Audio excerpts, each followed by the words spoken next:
Inspection করে, তবে সাধারণত এটুকু পর্যন্ত খুলে রাখা ভালো, কেমন? যখন আপার লিম্ব বলবে তাহলে আমরা প্রথম এইভাবে দেখবো, কেমন? বলবো যে এভাবে রাখুন, তারপর যদি হাত উল্টান, কেমন? তাইলে আমরা যে প্রথম এখানে দেখলাম, কি দেখলাম সেটা সবসময় মাস্কুলোস্কেলেটাল রিলেটেড থাকবে। আমি তোমাদের আগেই বলছি যে কোনো একটা যদি হ্যান্ড এক্সামিনেশন দেয়, আইডেন নিউরোলজি শুরু করবে না মাস্কুলোস্কেলেটাল শুরু করবে, এটা নির্ভর করবে তোমার দেখার উপর। যদি শুধু মাসেল অ্যাট্রোফি থাকে, সাধারণত এটা হচ্ছে তোমার নিউরোলজিক্যাল। যদি মাসেল অ্যাট্রোফি ততক্ষণ হবে না যতক্ষণ না মাস্কুলোস্কেলেটালের ক্ষেত্রে জয়েন্ট ডিফর্মিটি না হয়। তাহলে এটাতে জয়েন্ট ডিফর্মিটি আগে হয়ে তারপর অ্যাট্রোফি হয়, কিন্তু নার্ভাস সিস্টেমে আগে অ্যাট্রোফি হয়, তারপরে আদার জয়েন্ট ডিফর্মিটি হইতেও পারে, না হইতে পারে। ঠিক আছে, মাথায় ঢুকছে? তাইলে এখানে অ্যাট্রোফি থাকলে অবশ্যই জয়েন্ট ডিফর্মিটি আসছে।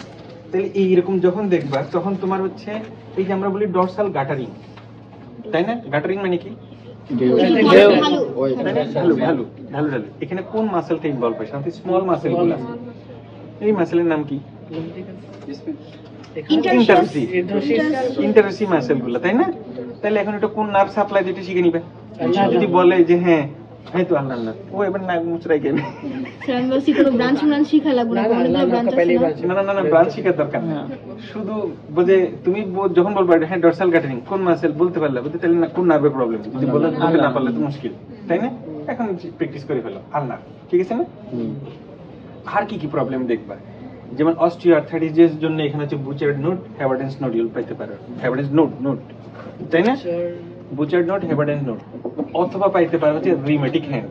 রিমেটিক হ্যান্ডের মধ্যে যা দেখো, এই যে বাটনিয়া, তারপর জেড ডিফর্মিটি, আলনার ডেভিয়েশন, সোয়ান নেক ডিফর্মিটি, কেমন? এগুলো যা আছে সব বলতে পারবে এখানে, ঠিক আছে? তাহলে এইখানে যা দেখো, যদি জয়েন্ট সোয়েলিং থাকে তাও বলবা, রিমেটিক নোডিউল থাকতে পারে, অথবা হচ্ছে রিমেটিক যেটা বললাম অস্টিও আর্থ্রাইটিসের বললাম, গাউট বললাম, অথবা সোরিয়াটিক নেল পিটিং থাকতে পারে, তাই না? অথবা ইউরিক অ্যাসিড যদি হয় তাহলে হচ্ছে ওই যে যেটা টোফাই যেটা টোফাই দেখতে পারো, তাই না? অথবা জয়েন্ট আদার যে ডিফর্মিটি গুলো দেখতে পারো, ঠিক আছে? আর ইরেথিমা যদি থাকে তাও দেখলা, ঠিক আছে? তারপরে এইভাবে দেখার পর আমরা কি দেখবো? ডুপিটেন্ট কন্ট্রাকচার দেখা যায়, পামার ফাসার কোনো থিকনেস আছে কিনা, এই যে থিনার হাইপোথিসিস মাসেল সেম আছে কিনা, মাসেল বারটা সিমেট্রিক্যাল অথবা অ্যাট্রোফি আছে কিনা, ঠিক আছে না? এই তো, অথবা পামার ইরেথিমা থাকতে পারে। আর যদি আদার ওইদিকে যেমন যেগুলো দেখছি এদিকে হয়তো ওগুলো দেখা যায় না, কিন্তু ওই যে আলনার ডিভিশন থাকলে ওইটা তো এদিকে এখানেও দেখবা, ঠিক আছে? তারপর বলবো যে আপনি কেমন করেন, এমন করলে এখানে হচ্ছে আমরা এখানে সোরিয়াটিক প্লাক পাইতে পারি, অথবা রিমেটেড নোডিউল থাকতে পারে, তাই না? জি স্যার। তাহলে হচ্ছে এমন এমন এমন, তাই ইন্সপেকশন শেষ। ওকে, ইন্সপেকশন হচ্ছে এবার বলে আপনি এমন করেন প্রেয়ার সাইন। ধরো আমরা বলছিলাম তোমরা যেমন বলছো যে ডুপিটেন্ট কন্ট্রাকচার, অথবা ধরো বাটনিয়ার ডিফর্মিটি আছে, তাহলে একটা কি করবে? লাগাতে পারবে? পারবে না। দেখবে একটা এমন হয়ে আছে, এমন, তাই না? অথবা জেড ডিফর্মিটি হয়ে আছে, এটা পারছে এটা পারতেছে না, তখন তুমি বলবে যে হ্যাঁ the prayer sign is prayer sign is not possible because of the deformities of the বলবা যে এই index finger or the thumb, right thumb, এরকম এটা বলবা, ঠিক আছে?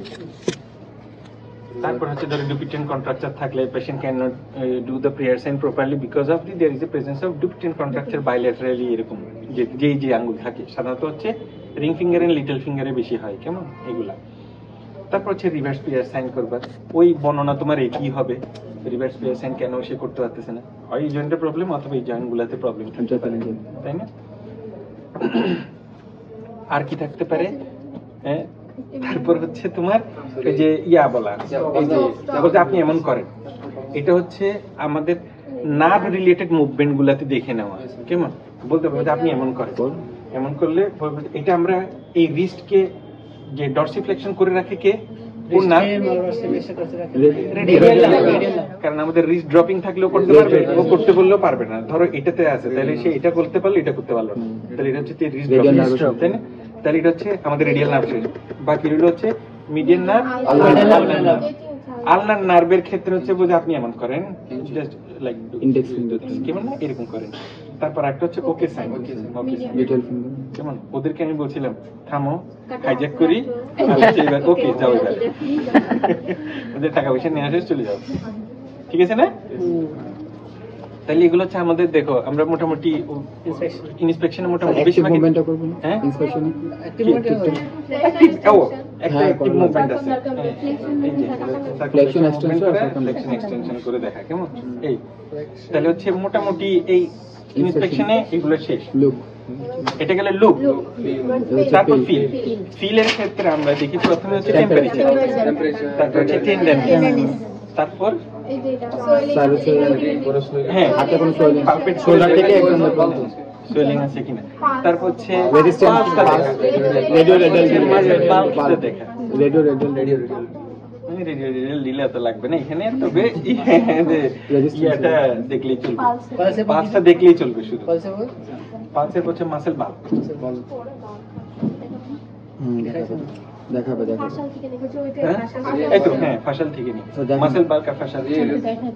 এবার রেজিস্ট্যান্স হ্যাঁ এখন রেজিস্ট্যান্স না না রেজিস্ট্যান্স আমরা ওখানে দেখলে এখানে আর দেখতে হয় না, এই যে বলতেছি ওইটা ওদেরকে বলছিলাম এটা, কারণ একই কাজ দুইবার না করে একবারে আমরা শেষ করে চলে আসছি। ও যদি হইতো তাহলে এটা এই যে রেজিস্ট্যান্স যেটা দেখি এটাতে সে তো তুলতে পারতো না, তাহলে তার রেডিয়াল নার্ভ তো অ্যাক্টিভ আছে, আমরা তো এবার এটা করে ফেলছি, কিন্তু যদি ওখানে না করে থাকো তাহলে এখানে করতে হবে। আচ্ছা এখানে হচ্ছে তোমাদের ওই যে যেটা টেম্পারেচার, মানে তাহলে হচ্ছে আমরা এখানে কন্ট্রোল ধরে এই প্রত্যেকটা জয়েন্ট দেখবা, এই যে এই এটা করে এই স্মল জয়েন্ট গুলা, ঠিক আছে? তাহলে হচ্ছে এই রিস্ট, তারপরে এখানে ইন্টারভেনশন, এটা ইন্টারভেনশন, ঠিক আছে? তারপর হচ্ছে পেইনের ক্ষেত্রে বড় দুইটা জায়গা দেখে স্মল গুলা দেখবা। রিস্ট এটা হচ্ছে যে রিস্ট জয়েন্টটা এখানে দেখবা, এইটাও দেখবা, দেখে তো মুখে থাকা এখানে চাপ দিবে, এই যে Metacarpal। এখানে দিয়ে যে Metacarpal। এভাবে দেখাবে। তারপর হচ্ছে প্রত্যেকটা জয়েন্ট আলাদা করে এই Triangle। জাস্ট কিছু না বক্স করে, এই যে বক্স করে করে দেখায় কেমন, এদিকে দেখাবে আর ওখানে তাকায় থাকবে কেমন, যে পেইন হলে ও যাতে বলে যে প্রত্যেকটা খুব দ্রুত দ্রুত করে করে যাবা, ঠিক আছে? এটা কারণ হচ্ছে দেখো তোমরা রিউমেটয়েড আর্থ্রাইটিস এর যে স্কোরিং এ যেটা স্কোরিং যে সিস্টেম ওইটাতে যাতে তোমরা পয়েন্টার করতে পারো, ঠিক আছে? স্কোরিং এই কারণে স্মল জয়েন্ট গুলো সবগুলো দেখা। তাহলে আমাদের গেল হচ্ছে টেম্পারেচার, টেন্ডেন্স, তারপর হচ্ছে আমরা চাইলে পালসটা দেখে নিতে পারি কেমন, এই যে যেকোনো আগে করে বলতে পারি, no problem। তারপর হচ্ছে এই যে পালপেট করে দেখতে পারো, এই এইখানে দিয়ে এই যে বুঝতে আসতে পারে। স্যার এই শোল্ডার থেকে আসা যাবে না উপর থেকে না নিচে থেকেও যেতে পারো, no problem। এই যে অনেকে বলে এমন করো, হ্যাঁ। এমন করে এই, তাই না? করতে পারো। এটা উপরে নিচে কোনো ব্যাপার না, এটা হচ্ছে জাস্ট পালপেট করে দেখা যে তোমার কোনো নডিউল হয়তো চোখে দেখতেছে না, হাতে লাগছে এই। তারপর হচ্ছে পালসটা দেখো, পালসটা একসাথে দুইটাই দেখতে পারো। যদি এখানে আমরা দেখি কেন ওটা ওদেরকে ব্যাখ্যা করছি কেমন, কারণ হচ্ছে রিউমেটয়েড আর্থ্রাইটিস বা অন্যগুলোতে এওটিক ভালভ ইনভলভমেন্ট হয়, এওটিক ইনকম্পিটেন্স থাকে, তাই না? এখানে তাহলে এখানে কি পাইবা, এওটিক ইনকম্পিটেন্স থাকলে high volume pulse, high volume pulse থাকলে তুমি কি কলাপসিং পালস করতে পারো, বুঝছো না? পালসটা একটু দেখাই হ্যাঁ, আর বলবে স্যার অ্যাসোসিয়েটেড অন্য কার্ডিয়াক প্রবলেম আছে কিনা ওটা দেখা যায়। তাহলে ফার্স্ট বলবো হচ্ছে মাসকুলোস্কেলেটাল রিলেটেড, দেন বলবো হচ্ছে অ্যাসোসিয়েটেড অন্য কিছু থাকে আছে কিনা, ঠিক আছে? তারপর হচ্ছে মাসেল বাল্ব, মাসেল বাল্বের মধ্যে হচ্ছে কিছু না, এই যে মাসেল বাল্ব হচ্ছে এরকম করে দেখা কেমন মাসেল বাল্বটা ঠিক আছে কিনা, তারপর এক টানে শুধু পামার থিকেনিংটা দেখা, ঠিক এটার ক্ষেত্রে ওই যে মাসেল বাল্বটা দেখে পামার টানে এই যে পামার থিকেনিংটা আছে কিনা দেখা, ঠিক আছে?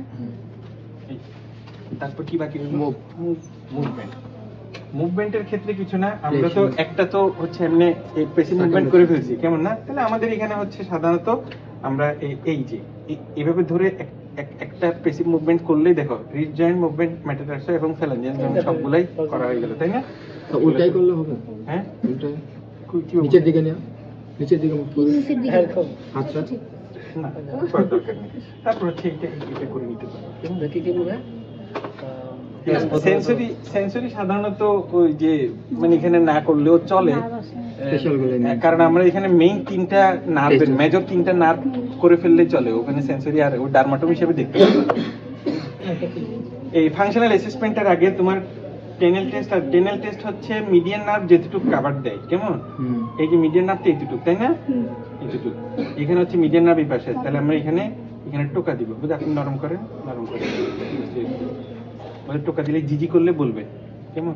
তাহলে হচ্ছে আমরা জানি যে এই মিডল ফিঙ্গারের ল্যাটারাল পর্যন্ত, সরি না, রিং ফিঙ্গারের ল্যাটারাল হাফ পর্যন্ত হচ্ছে মিডিয়ান নার্ভের সাপ্লাই, আর এদিকে হচ্ছে আলনার নার্ভ, আর এদিক থেকে হচ্ছে রেডিয়াল নার্ভ, তাই না? এই আঙ্গুলের মাথা থেকে এগুলো হচ্ছে তোমার মিডিয়ান নার্ভ। তাহলে যখন আমি টেনেল টেস্ট করব, টোকা দিলেই এখানে জিজি করবে অথবা পেইন করবে, ঠিক আছে না? ঠিক এটাও করবা। আর টেনেল টেস্ট হচ্ছে অপোজিটে এইভাবে করে 1 মিনিট মতো রাখা, ঠিক আছে না? হ্যাঁ, তবে 10 to 15 সেকেন্ড রাখার পরেই কিন্তু জিজি করা শুরু করবে বা পেইন হওয়া শুরু হবে।